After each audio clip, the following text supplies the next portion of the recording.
Everyone, thank you so much for joining today. I wanted to walk us through our forecast, mainly because so many times we get the question, what is a forecast, right? We mention it a lot. It's one of our 4 tools that we really believe have helped get through so many businesses through COVID, as well as just our great foundation. The information that you, the owner, need to know really starts with your budget, but then ends with a weekly accountability for your team. But I think what happens a lot of time in business and in reality is we get bogged down in the question of how much information should my team see, how much information should my manager see. I don't want them to see everything, and then we get lost.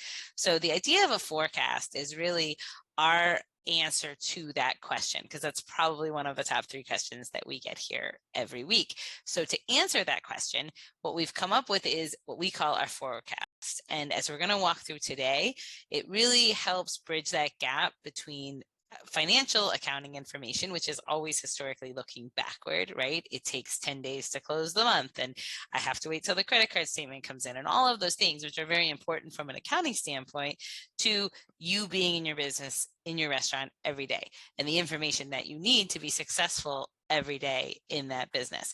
So what we're going to do today is kind of take a high level look at what is the forecast. When we say forecast at the Lager Group, what are we talking about?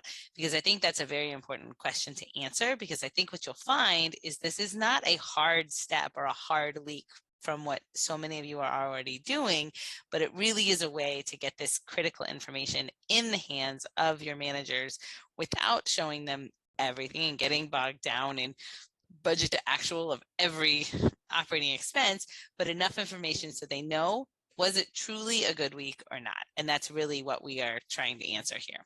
So what you'll see is, again, history of the Lager forecast is really something that we developed during COVID, right? Pre-COVID, just like everybody else, we were monthly accounting. You would get your P&L at the end of the month. We'd go through it. It would be budget to actual. That was great, right? Everything changed in March 2020, as we all know. And all of a sudden, monthly was too long to wait, right? I don't want to wait 4 weeks before give any sort of update on the finances. I don't want to wait 4 weeks before I know if my business has been profitable or not.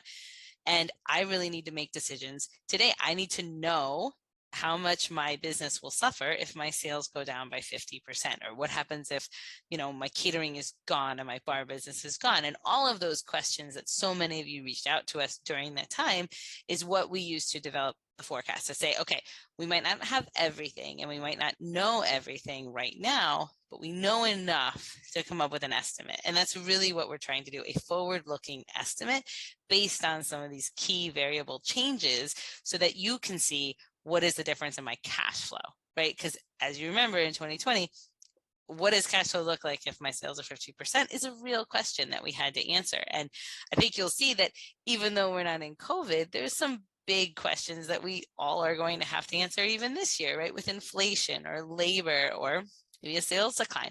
So having a forecast will enable us to make those good decisions every week without this, I have to wait till the end of the month or wait till the accountants do their thing, right? Because that's all important right now.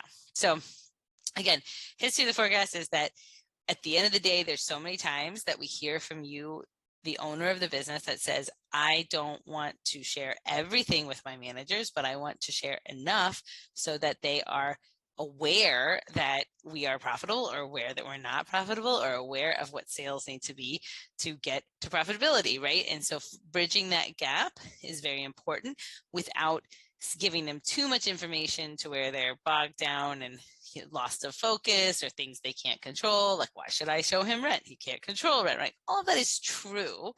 But when you're in a crazy time like this with 4 different variables changing at once, everybody needs to see the bottom line in order to make sure that we all have information to make the right decision.